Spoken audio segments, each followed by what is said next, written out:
Olá, veja os destaques de hoje do Assembleia em Foco, segunda edição. Porto de Itaqui soma mais de 2 milhões de toneladas de cargas em junho. Polícia Rodoviária Federal registra mais acidentes este ano em comparação a 2022. UFMA realiza pleito para a escolha de novos reitor e vice-reitor. E você vai conhecer uma médica que aposta nas fantasias como mais uma forma de melhorar o dia a dia dos pequenos pacientes internados em um hospital público em São Luís. O Assembleia em Foco, segunda edição, está começando.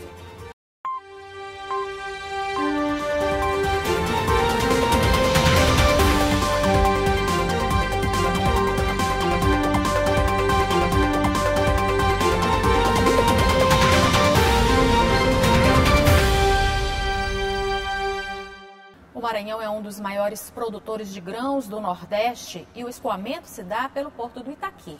No mês de junho foram movimentadas mais de 2 milhões de cargas de grãos, um número considerado alto e impressionante.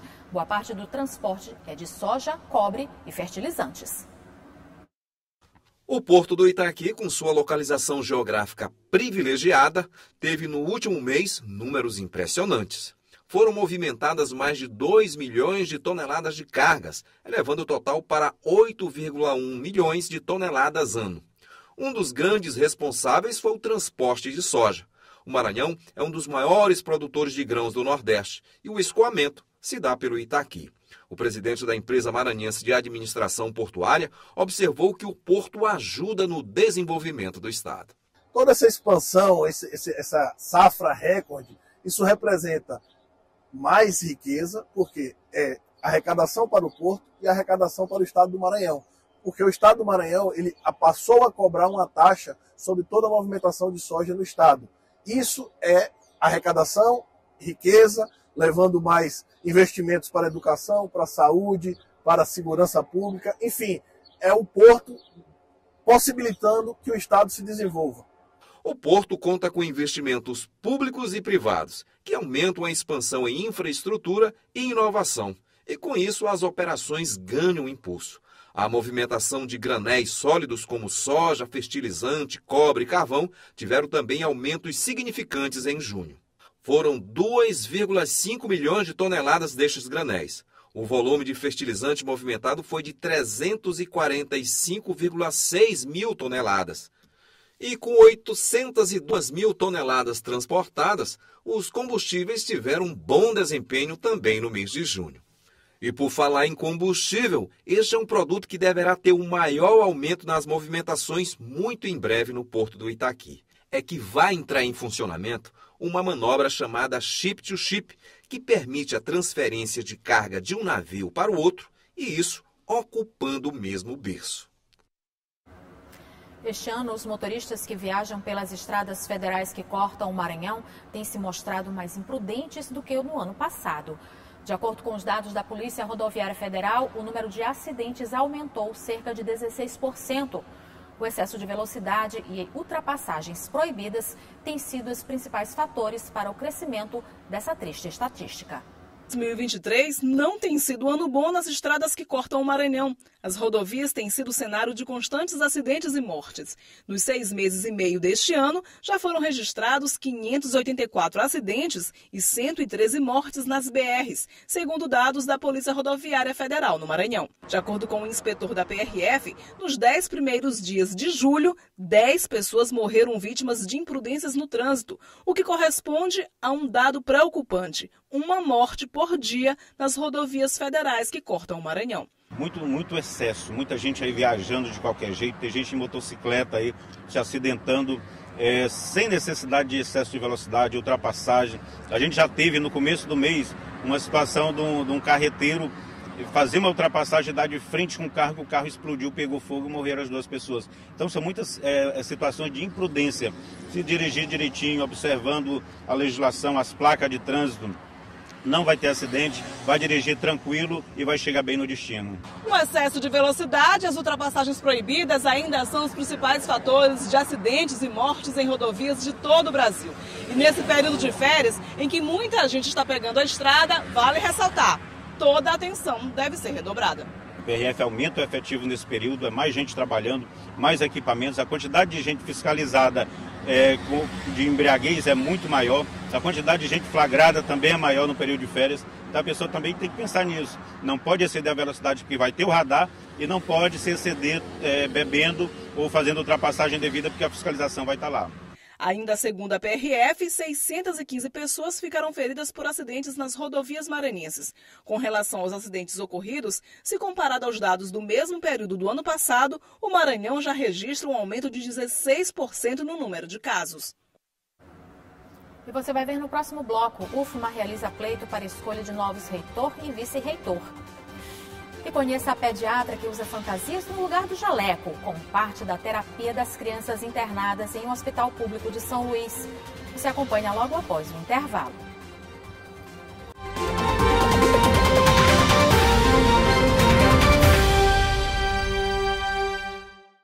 Até às 10 horas da noite, a Universidade Federal do Maranhão está contabilizando votos para a escolha dos novos reitor e vice-reitor. A escolha tem gerado uma grande expectativa na comunidade estudantil. Depois de muita polêmica, inclusive com suspensão pela Justiça Federal, finalmente foi realizada a eleição para reitor e vice-reitor da Universidade Federal do Maranhão. A votação foi iniciada pontualmente às 8 da manhã desta sexta-feira e se estenderá até às 22 horas. O pleito deveria ter ocorrido no último dia 18, mas havia sido suspenso. A presidente da comissão eleitoral observou que, mesmo com a interrupção, o processo está sendo tranquilo. A comissão eleitoral vai percorrer agora todos os locais, mas nós estamos com os dados, estamos acompanhando pelo sistema. A votação está sendo permanentemente, já temos vários dados de todos os centros.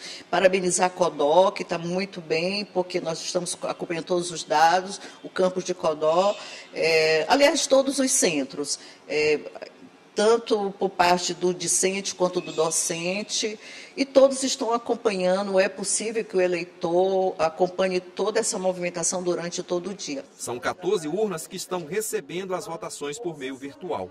Concorre ao cargo de reitor 4 candidatos. São eles: Fernando Carvalho, Isabel Ibarra, Luciano Façanha e Wenner Miranda. A escolha do próximo reitor da Universidade Federal do Maranhão gera uma grande expectativa na comunidade estudantil. O Leonardo é representante dos discentes no processo eleitoral e acompanha a votação na sala da comissão eleitoral. A nossa expectativa é que os discentes votem, tá? Porque nós temos o poder de, não no mesmo nível, né? Mas temos o poder de estar decidindo o futuro da universidade enquanto gestor. Certo? E também está promovendo a democracia como estudantes. A UFMA disponibilizou em várias salas equipamentos para quem não tivesse acesso à internet pudesse votar. Mas, durante o período em que fizemos esta reportagem, ninguém apareceu nas salas para exercer o direito de votação. A eleição é virtual, é remota, é eletrônica, mas a universidade, mediante os seus centros acadêmicos, colégio universitário, divulgou locais nos quais nós instalamos equipamentos para o eleitor ou a eleitora, se quiser exercer o seu voto em uma desses locais que tem equipamento, internet, sem nenhuma intromissão, esse termo que eu posso usar, por parte de candidatos ou de apoiadores de candidatos. A eleição se encerra às 22 horas e, segundo a comissão eleitoral, a apuração deverá durar cerca de 20 minutos. E aí teremos os nomes que irão compor a lista tríplice, que será encaminhada ao presidente Luiz Inácio Lula da Silva, que é quem fará a escolha do próximo reitor da Universidade Federal do Maranhão. O expediente nas repartições públicas em dias de jogo da Seleção Brasileira Feminina na Copa do Mundo vai mudar. Joelson Braga tem os detalhes. E é bom ficar ligado para quem tem alguma coisa para resolver nos órgãos públicos. É que o expediente, na próxima segunda-feira, dia 24 de julho, só terá início às 14 horas. Tudo por conta da partida de estreia da Seleção Brasileira de Futebol Feminino na Copa do Mundo de Futebol contra o Panamá às 8 horas da manhã. Agora, a segunda partida da Seleção Brasileira não haverá ponto facultativo, porque a partida irá acontecer às 7 horas da manhã do dia 29 e é um sábado. Já o comércio da capital deverá funcionar normalmente nos dias de jogos da seleção. Segundo a FEComércio, não existe regra específica na convenção coletiva de trabalho. Assim, ficará a cargo de cada empresa decidir se suspende ou não o funcionamento no horário dos jogos. Agora, um detalhe que é importante aí, né? Em caso de interrupção do expediente por decisão do patrão, as horas não trabalhadas não poderão ser compensadas posteriormente pelo empregado. Joelson Braga, para a TV Assembleia. E agora vamos saber como fica o tempo neste fim de semana. Ananda Fontinelli traz a previsão para os próximos dias. Boa noite, Ananda.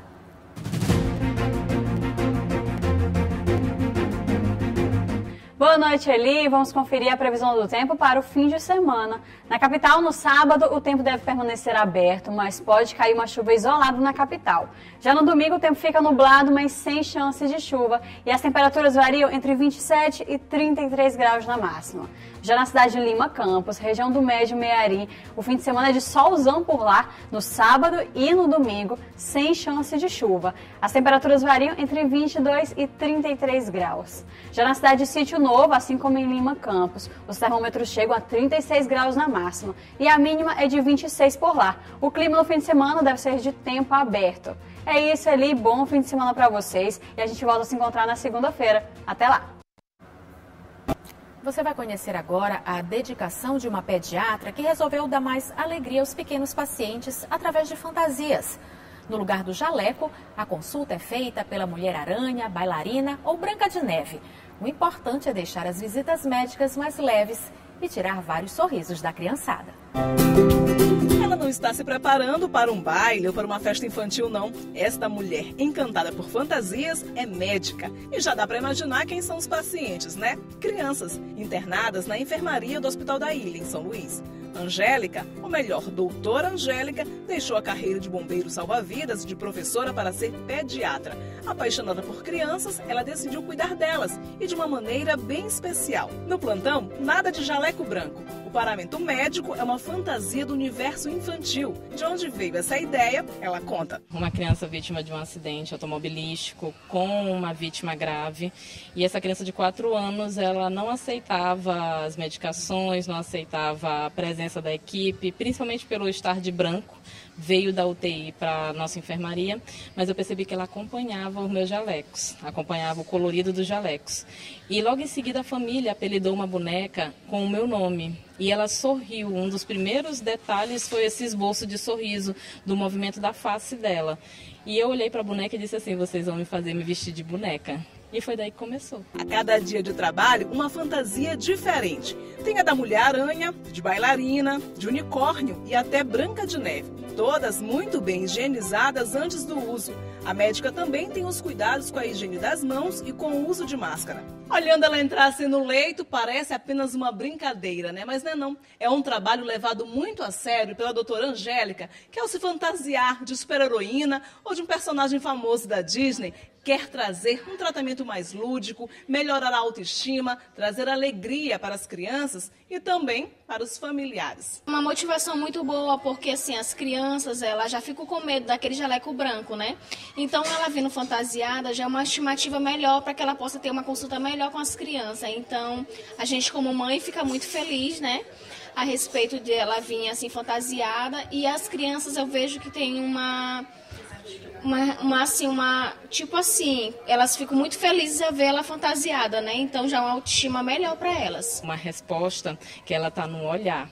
A criança, muitas vezes, só o fato dela não chorar já é uma resposta positiva ao que a gente está tentando oferecer, né? Então, o contato, o abraço, querer tirar foto, tudo isso já demonstra que ela saiu um pouco do mundo do hospital e está lá como fã de uma princesa, de um animalzinho, de um super-herói.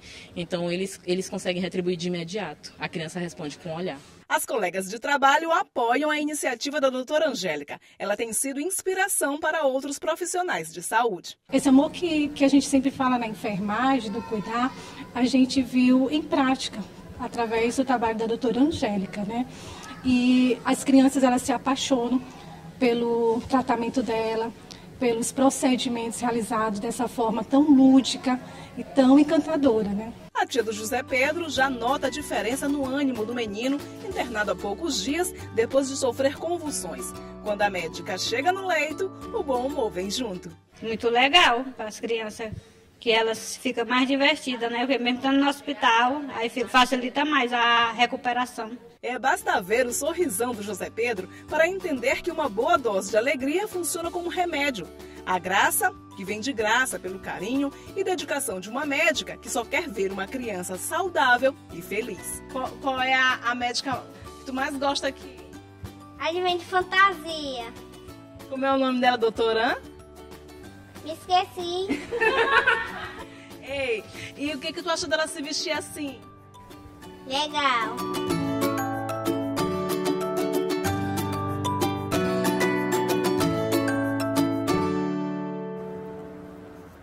O Assembleia em Foco, segunda edição, fica por aqui. Uma ótima noite para você. Aproveite seu fim de semana e até segunda-feira.